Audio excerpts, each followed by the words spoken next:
Welcome everyone. We are on our last lesson about momentum, and today we're going to look at impulse. Not the impulse to do something, not impulse in the English language where it's like they describe people as being impulsive, they just do things without thinking. This is science impulse, okay? So, why is it that a person in a car is more likely to get hurt in a car accident if they drive into a truck than the person in the truck? This is actually an important question. This is something that affects our lives. We sometimes think about it and we sort of go, maybe the truck exerts a bigger force, car's not as strong. We have all these things. Well, we're going to explain it today. That's what today's lesson's all about. It's all about impulse. When we look at momentum, we have done so much already. So we've looked at the definition, we did the equation, properties, Newton's laws, we did the change in momentum, conservation of momentum was really important, conservation of kinetic energy, and today we're going to look at impulse. So, our key words are net force, you know what net force is, impulse, and change in momentum. Now, out of those three key words, net force isn't new, change in momentum isn't new, impulse is the new one. So we've got to get rid of what we think of in terms of the English language and what we think impulse is, and we're going to go into what science calls impulse, okay? So, we're looking at it in detail now. So, impulse, we're going to look at its definition, okay? And its definition is a little strange because impulse is one of the only things you use at school that doesn't have its own symbol. It's a combination of symbols, which also feels a little weird, but it's okay. Then we're going to look at the equation, which is going to look very similar to you. It's going to look familiar because it's very close to the equation we used when we looked at Newton's second law in terms of momentum. It's related to that. And then, of course, we're going to have to deal with the fact that it's a vector. So impulse is another vector that we need to use. So we're going to have to work out where do we get the direction of impulse from? Because we're going to be looking at net forces, we're going to look at change in momentum, and we're going to have to put all of that together. But it's not as difficult as it seems. Right. So, what is impulse? When we can only get impulse when an object's momentum changes. That means we have to have a force that gets exerted on an object. When a force is exerted on an object, we can say that it's experiencing impulse. But it's not just about the force.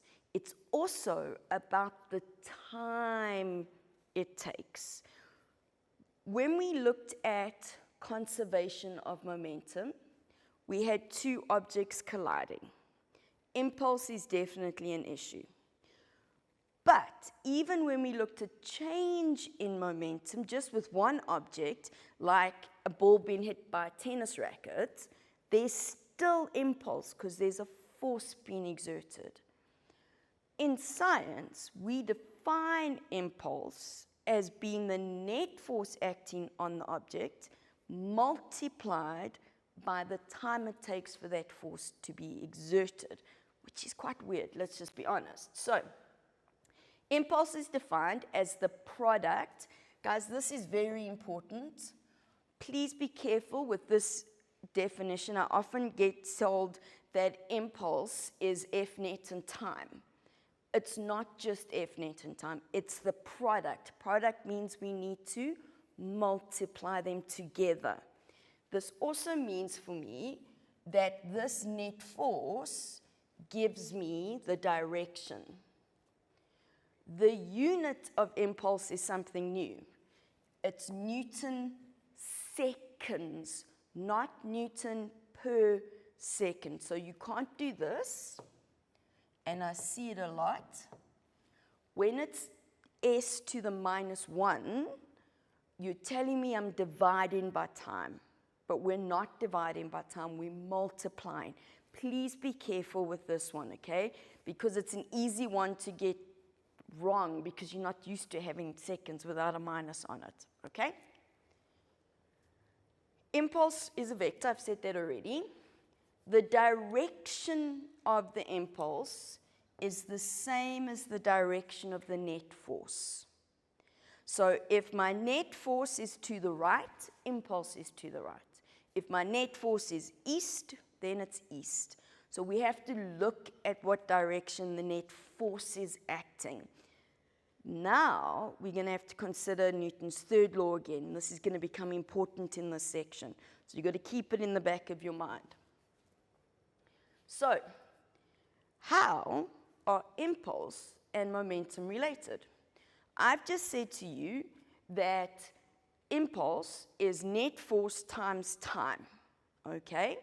So I've just said to you that impulse is F net times time.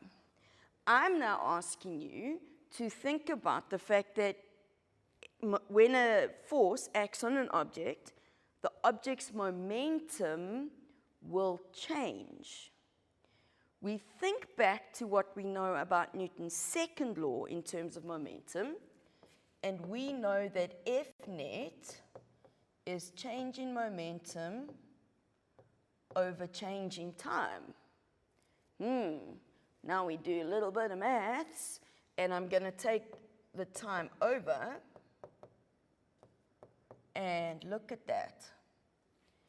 F net times time is change in momentum.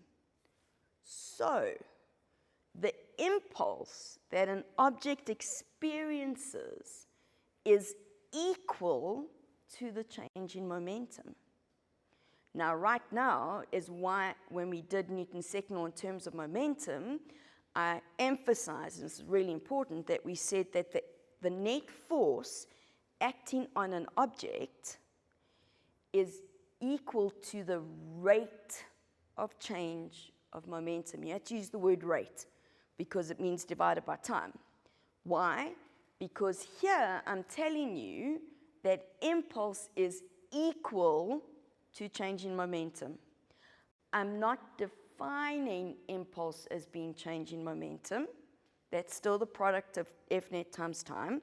I'm telling you that the value, the magnitude of impulse is equal to the object's change in momentum, okay?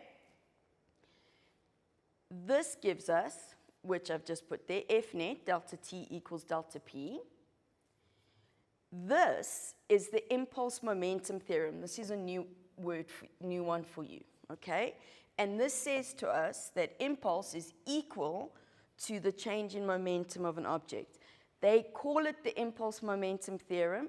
So sometimes in your questions, they'll say, use the impulse momentum theorem, okay? That means you've got to use the fact that F net delta T, is equal to change in momentum, okay?